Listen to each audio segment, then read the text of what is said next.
This will be a video response to The Patriot Nurse, and The Patriot Nurse made a decent video talking about the coming American Civil War and how one needs to prepare for it and how the Civil War is going to be ugly. It's not going to be one giant tea party. And I agree with what she says about prepping. I believe it is a good idea to prep. I've stored food, I've stored guns, I've stored some precious metals as well. I have not done my due diligence in learning how to deal with medical emergencies, and that may be something that she is particularly useful at, that because anybody can buy food, guns, and gold, but it is more difficult to learn how to deal with medical emergencies. That's not something you can just buy. So that's something that I think is very interesting about her channel and interesting about what she does. However, I have a bone to pick with her in that she says that there is an inevitable civil war coming in the United States. And I disagree with that for a few reasons. First, nukes. Second, if there is to be a partition in the United States, it will happen when a majority of people in the United States support a partition. And I do not believe that that is not a very out there idea, and I don't think it's a very long coming idea.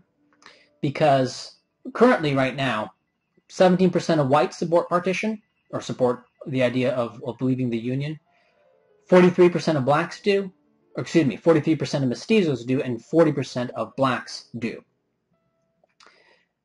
And moreover, the more younger demographics support secession, support the right of secession for states in the United States. Now, what that means that the demographics are moving in the favor of support for partition of the United States.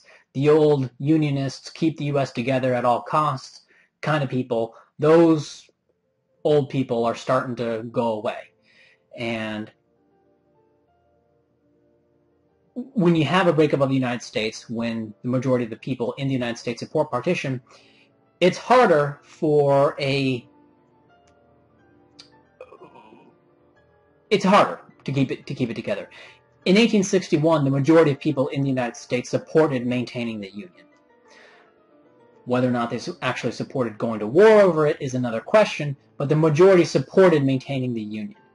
When the United States breaks up, I do not believe that will be the case. I believe that when the United States starts to break up the second time, a majority of the population are going to support the breaking up of the United States. And one thing that she brought up that I thought was bang on was that the United States is not going to last forever. Countries do not last forever. All countries come and go. Governments come and they go and they get broken up. Countries don't last forever. One could say Egypt has lasted, but has Egypt really lasted for 6,000 years? Really? Is it really the same country that it was 6,000 years ago? Completely different form of government, completely different religion, completely different economic basis. It's not the same country at all. So countries don't hang around. Moreover, we could say, if you think that Canada and the United States are separate countries today, well, Canada and the United States, in terms of their social values and in terms of their government policy, are far more similar to each other than the United States is to itself in 1960. Right? That is, the United States is more different from the United States in 1960 than it is from Canada today. And yet we recognize Canada as a separate country. How much more separate is the United States in 1960? Countries come, countries go, and when people say, I want to maintain the Union, they're not really maintaining the Union in perpetuity. They're maintaining the Union for a little bit longer. And what really are they maintaining? Hard to say if they're even maintaining the country that they think they know. But the idea of an inevitable civil war seems a bit off to me. First off, there are several historical examples of partition which did not have full-scale civil war. Of course, there's flare-ups and there's violence and stuff, but if you look at, say, India, I think is a great example because it's a heterogeneous population full of Muslims and Hindus. The British stopped the colonization of it, and there was a rise of nationalism in it. Now, prior to the rise of nationalism, you could have these heterogeneous populations because the ruling class was never nationalistically based. It was always some monarchy, and then the British came in, and they basically took the form of a monarchy. They were the ruling class, separate from everyone else, and they were ruling over everyone else. There was no real idea of an Indian nation state until later on, and Gandhi really got that moving forward. And then you had two nation states divided by religion, the Hindus and the Muslims. And there was a partition. And it was difficult, and there were flare-ups, but there was no full-scale civil war. Same with the Austro-Hungarian Empire. Now, the breakup of the Austro-Hungarian Empire was preceded by quite a bit of bloodshed, but the breakup itself was relatively nonviolent. I think the Soviet Union is a great example, is a great parallel to draw to the United States. In 1922, 1923, at about the end of the Russian Civil War, the Bolsheviks were not allowing anyone to secede. Archangel government, the UFA Directory, Volunteers Army,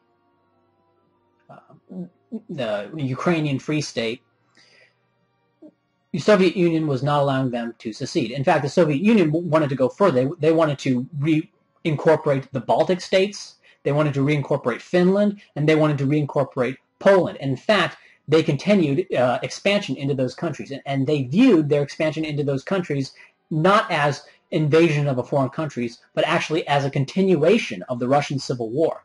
So when people look at the Soviet Union invading the Baltic states, well, they viewed themselves as the heirs to the Russian Empire, and they viewed themselves as the rightful owners of those lands. And so the invasion of Finland should be, from their point of view, was just a continuation of the Russian Civil War. Anyway, 1953, I believe it was 1953, neo-Nazi uprisings in East Germany, which was a part of Germany that the Soviet Union occupied after World War II. This is something that a lot of history books don't talk about. Neo-Nazi uprisings in East Germany, Hungarian uprisings in 1956, and I believe 1967 was the uprisings in Prague. Soviet Union clamped down on all three of those. So we have a pattern with the Soviet Union. Right? The Soviet Union does not allow secession early on during the Russian Civil War. They did not allow secession in the 50s and 60s. And yet, in 1991, it all fell apart. In 1991, the Soviet Union was having financial difficulties, sure, but from a material standpoint, the Soviet Union was far stronger in 1991 than they were in 1923. And yet, in 1923, they did not allow secession. It wasn't a matter of material ability to secede, to prevent secession. It was a matter of will, of ideological will. And by 1991, the ideology was dead. People just stopped believing. They stopped believing the crap. In the United States, in 1861, the majority of the population wanted to maintain the Union, and they wanted to force people into the Union. And the ideology was still very, very strong. The ideology of America, what I call the Americult, was very, very strong. That ideology is not so strong anymore. In fact, that ideology, I've seen it over the past 6 years. I've seen a massive decline in Americanism just in the past 6 years. It's noticeable. It's visible. In 2007, 2008, when I would talk about the idea of breaking up the United States, people would get angry. They would start losing it with anger at me. Now they don't. Now they don't. There's a serious, and that is the first step.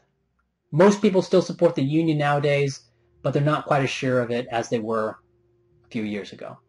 In fact, you could say that there's a similar phenomenon in regards to the idea of social democracy in Western Europe. But, 2008, people were thinking, oh, it's going to be great, have these mixed economies are going to be wonderful, they're going to provide for everything, everyone's going to have, a certain amount of freedom, but a certain amount of being taken care of, and it's all going to be great. Now, people still support those things, but not quite as confidently as they did in the past. And I'm seeing a similar thing happening with the United States. So, the ideology is going to be much different the second time around. Moreover, there's nukes. In the second time with the Soviet Union, in 1991, there was a breakup. If the Soviet Union actually went to war with these countries, it would be a nuclear war. If the United States started going to war with itself, the various partitions of the United States started going to war with itself, it would be a nuclear war. The next thing I want to talk about is the idea of diversity giving strength. This is what ThePatriotNurse says. She said very vaguely that diversity gives strength, and I forget She said something about ideas, different ideas or something. And whenever someone says diversity gives strength, what I want to ask them is, or what I want to tell them is to get real. Now, what I mean by get real is not shut up. I'm saying get real. What do you mean by strength? And what kind of diversity increases strength? For example, if you're talking about economic strength, so diversity of what kind provides more oil pipelines, more factories, more roads and bridges, more mining facilities, more what? What diversity? If you think about it in terms of building a rocket, well, I can understand having a diversity of skills. You may have somebody who needs to understand mechanics of solids, someone who understands fluid dynamics, someone who understands calculus at super high levels, someone who understands all sorts of different specialties in physics. I mean, that's a good diversity, a diverse skill set in engineering and physics abilities, right? Diversity. That's a good diversity. If you look at, say, a football team, you have a diversity of skills. You need some people, big husky linemen, don't need to be very fast, but they need to be able to just bulldoze. And then you need cornerbacks who need to be super, super fast. They don't need to be particularly strong because all they're doing is guarding the wide. All they have to be able to do is tackle the wide receiver. But other than that, they don't really have to do much at all except keep up with the wide receiver. Very different skill set. So you need a diversity for a football team. Now, how, for example, in terms of building a rocket, how does having a Muslim, a Sikh, a Hindi, a Zoroastrian, a Mormon, a Jehovah's Witness, a Confucian, a Buddhist, how does this help in terms of building a better rocket, building a better pipeline, building a better mine, building a better manufactory? Nobody can draw that connection. I've never heard anybody draw that connection. How does this cultural diversity assist in anything meaningful? I would say that now some will say that it doesn't have to be this way, but I will say that just as a practical matter, it is this way. When you have either racial diversity or cultural, really religious diversity, you have the assassination. And this is playing out in Robert Putnam's study, The Downside of Diversity. But I would just want to give us my experience of this. I lived in Kansas, and then I moved to Los Angeles. In Kansas, everyone knew each other. We all went to elementary school with each other. Year in, year out, it was basically the same 50 kids and their families, and we'd all have events at people's houses. We play on basketball. I was awful at basketball. We play on basketball teams, soccer teams, football teams, even wrestling teams. I had another little community away at a church. Everyone knew each other. We all went to events with each other, and we would know each other for years. It was these groups of people that we knew each other for years. And because of this, nobody ever fell through. What do I mean by falling through? Well, in terms of if they were adults, nobody ever went homeless. There simply were no homeless people. There just weren't. If somebody was absolutely destitute, somebody would find them a job.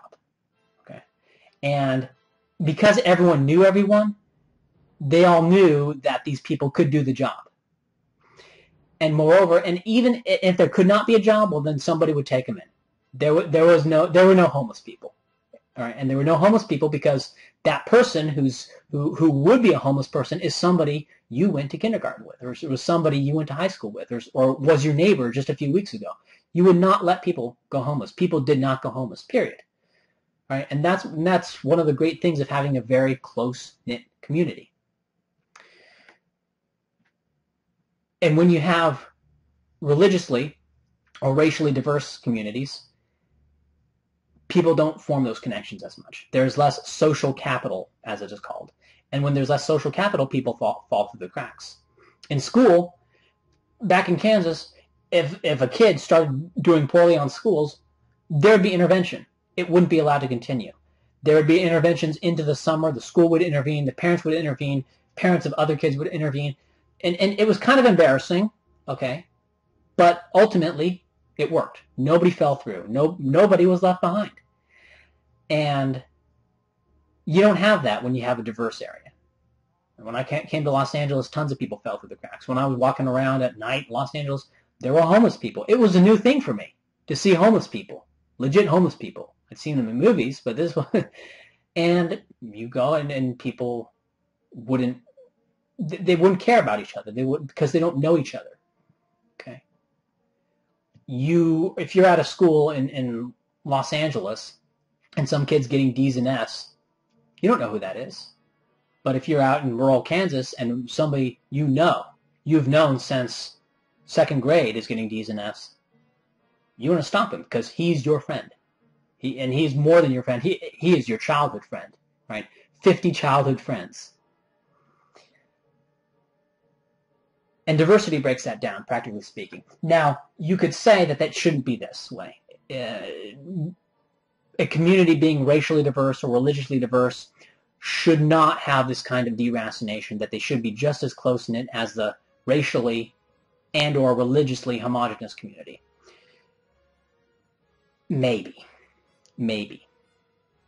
I personally believe that there's some evolution stuff going on, that there's some evolutionary biological tribalism going on, but that's not the purpose of this video. Purpose of this video was just kind of a critique, saying, first of all, I don't think a civil war in the United States is inevitable. I don't think it's even likely. I don't think there is going to be a civil war in the United States. And I don't think diversity provides any strength. All of the difficulties, all of the problems of diversity that Patriot Nurse put forward, I believe are all valid, plus what I came up with. I do not see any benefit with religious or racial diversity. There may be benefits for skill diversity, diversity in terms of what kind of skills you can provide. But other than that, diversity is divisive, right? The first three letters of division, D-I-V. In order to have division, you have to have diversity, right? Diversity is the first step to division. And I don't think anybody would say division is strength. Okay. The last thing I want to point out is that her partitions of the United States seem to be too geographically based.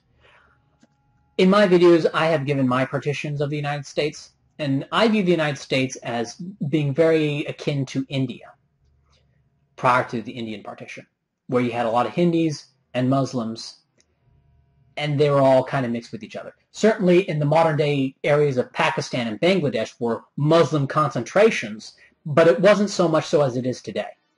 Basically what they did is they found where are the areas where Muslims are most concentrated, we'll make that the Muslim area, and then in those areas we'll shift all of the Hindus out and all of the Muslims into that area, right?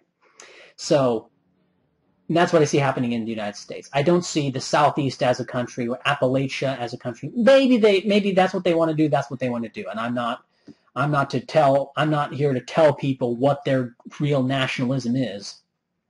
But I believe that Northeast is not really a nation. Progressive is the nation. Moderate Democrat is the nation. Libertarian is the nation. Aztlan is the nation. White nationalists, New Europe is the nation. Black nationalists, New Africa is the nation. Mormon is the nation. Libertarians, ideological libertarian state is the nation. Conservatives is the nation. Fundamentalist Christians is the nation. Those are the nations.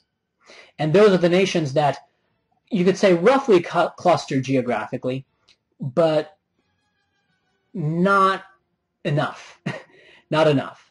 For a partition of the United States into the nations as they actually are, I believe there's going to have to be mass movement, mass migrations, and probably deportations in order to make this area work, in order to make this area function. And she went on talking about the collapse of the currency, the collapse of individual rights, and just horrible government. Well, a problem that you have in the United States is because any government that forms in the United States is a coalition of separate interests. For example, let's say you have the Democrat Party. You have the progressives, the blacks, and the mestizos. And so that's roughly what, and those groups working together can form a majority. Now, the problem with having that instead of having the progressives have their own country, and the black nationalists having their own country. A problem with that is that they are not able to control policy with the same level of, to the same degree that they would be able to control policy if they had their own country. Because let's say, for example, you had a country that was all progressives. They wouldn't have to worry about forming coalitions to beat out the conservatives. They could just focus on policy. But because they have to form coalitions in order to beat out the dreaded conservatives, they can't focus on policy, and what you get are elections of Obama. Right? They elect Obama, keeps open Gitmo, goes into Libya, increases troop levels in Afghanistan, passes CISPA, gives kickback to Monsanto. I don't need... There are people who do a much better job, just laundry list of all the crap that nobody supports. Nobody supports CISPA. Nobody supports the free pass for Monsanto. Nobody on the left or right supports that stuff. And nobody supports these wars anymore on the left.